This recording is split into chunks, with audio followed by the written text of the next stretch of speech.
हाय हाँ जी आप इधर आ जाइए, एक मिनट आ जाइए।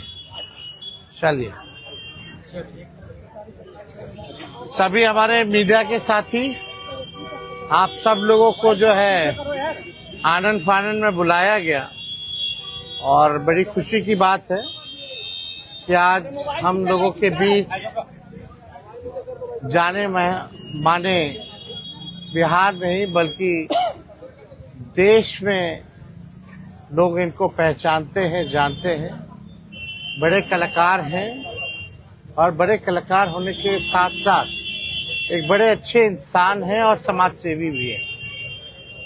तो आज आप सब लोगों को हम बताते हैं, प्रदेश अध्यक्ष जी के नेतृत्व में, अब्दुल बारी सिद्दीकी साहब जी के नेतृत्व में, पाटलिपुत्रा सांसद मिशा जी भी यहाँ हैं, लालू जी राष्ट्रीय अध्यक्ष जी से इन्होंने आशीर्वाद लिया है और ये आज पार्टी जो है ज्वाइन कर रहे हैं और साथ में हम लोगों की भाभी भी यहाँ उपस्थित है, ये भी पार्टी की सदस्यता जो है ले रहे हैं।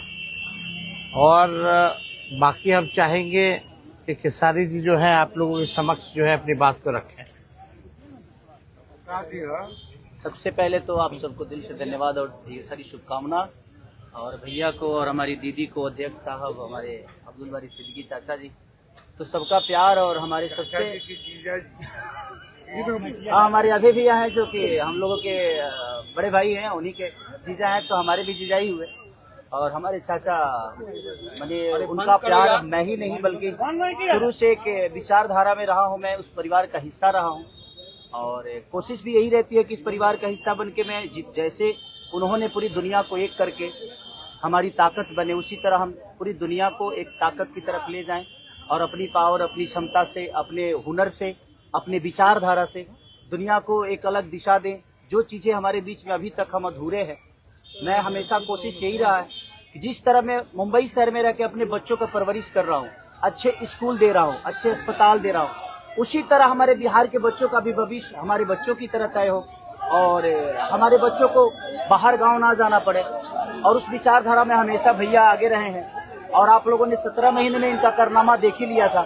तो एक बार बदलने की जरूरत है और उस बदलाव में मैं थोड़ा सा एक मेरा भी हिस्सा हो और मैं उस सरकार को बदलने में और एक अलग दिशा में ले जाने में और एक बेहतर सरकार बनाने में एक मेरा योगदान हो, उसी के लिए मैं भी जुड़ा हूँ भैया से। और आज से नहीं, आज तो मैं आप लोगों के सामने पब्लिकली हुआ, बट मैं हृदय से और दिल से हमेशा से मैं इस परिवार का हिस्सा रहा हूँ और हिस्सा ही नहीं बल्कि एक परिवार का बेटा भी हूँ। मैं एक छोटा बेटा की तरह हमेशा प्रयास रहा हूँ और चाचा का आशीर्वाद हमेशा मुझे मिला है, राबड़ी माता का आशीर्वाद मिला है, दीदी का मिला है, भैया का मिला है, बल्कि इस समाज के और इस परिवार से जो मुझे प्यार मिला है, शायद वो मुझे बाकी जगह मिले या ना मिले, उससे मुझे कोई फर्क भी नहीं पड़ता।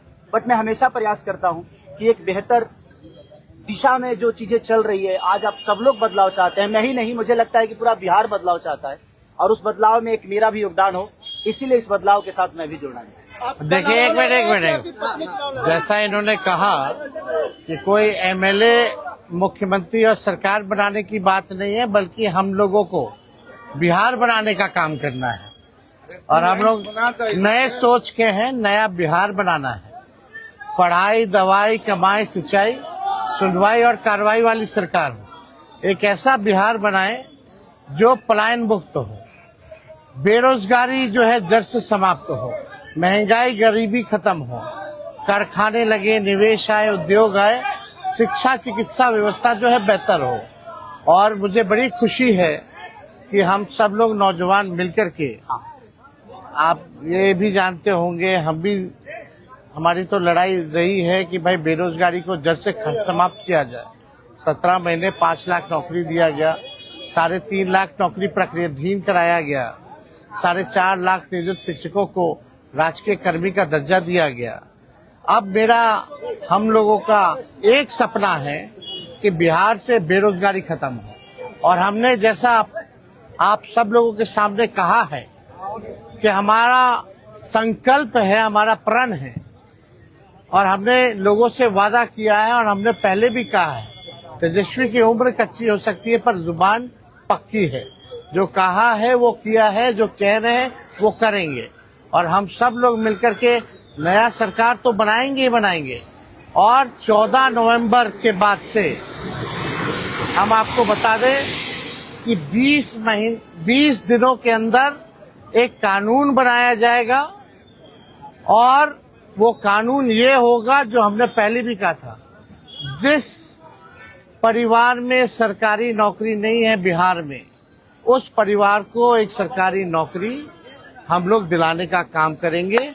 ये हम लोगों का संकल्प है और इसको सरकार बनते ही 20 महीने में जो है हम लोग जो है पूरा करने का काम करेंगे। तो कोई सवाल है तो पूछ सकते हैं। जी, कल आपने कहा कि अभी तक चुनाव लड़ने की बात नहीं हुई है, हमारी पत्नी नहीं बोली है। क्या हुआ कि एक दिन में पत्नी मान गई और फिर आज आप मीडिया के सामने आकर कह रहे हैं मना रहे थे? नहीं, देखिए जहाँ तक बात है, मैं पत्नी को जितना समझता हूँ उतना ही ये भी मुझे समझती है। इनको भी पता है कि ये मेरे साथ छठ तो मना लेती है, बट बिहार की बहुत ऐसी औरतें हैं जो अपने पति के साथ छठ तक नहीं मना पाती है, दिवाली तक नहीं मना पाती है, होली तक नहीं खेल पाती है। तो मैंने इनसे बोला कि बिहार बदलाव की तरफ जा रहा है। हम चाहते हैं कि हमारे यहाँ के माता बहन बेटी 24 घंटा अपने पति की सेवा करे और 24 घंटा अपने परिवार के साथ वो पति रहे, वो इंसान रहे। तो ये तभी संभव है जब हमारे यहाँ रोजगार होगा। तो उस बेरोजगारी को खत्म करने के लिए मैं आपको आगे करना चाहता हूँ।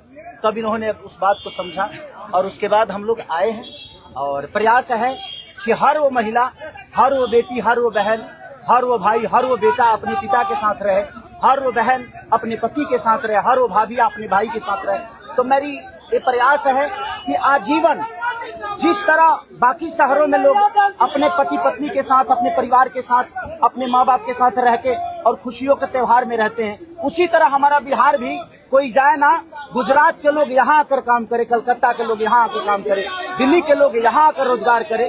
हम यही चाहते हैं और इस संवाद के साथ आप सबको चुनाव आप लड़िएगा या पत्नी लड़ेगी? चुनाव आप लड़िएगा या पत्नी लड़ेंगी आपकी? ये लड़े चाहे मैं लड़े, अर्धांगिनी है ना, एक ही बात है। देखिए जीवन में पति पत्नी का जो प्रेम होता है ना, वो दुनिया में उससे बड़ा प्रेम नहीं है। माँ बाप के बाद अगर कोई संभालता है किसी बच्चे को, वो आपकी अर्धांगिनी ही होती है। तो मैं लड़ूं या ये लड़े, बात एक ही है।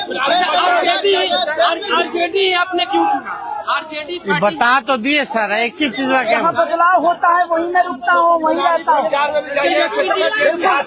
अब शहर में, हर जिला में जाऊंगा मैं। अब हर जिला चलिए सदस्यता जो है ज्वाइन करा, चलिए आइए।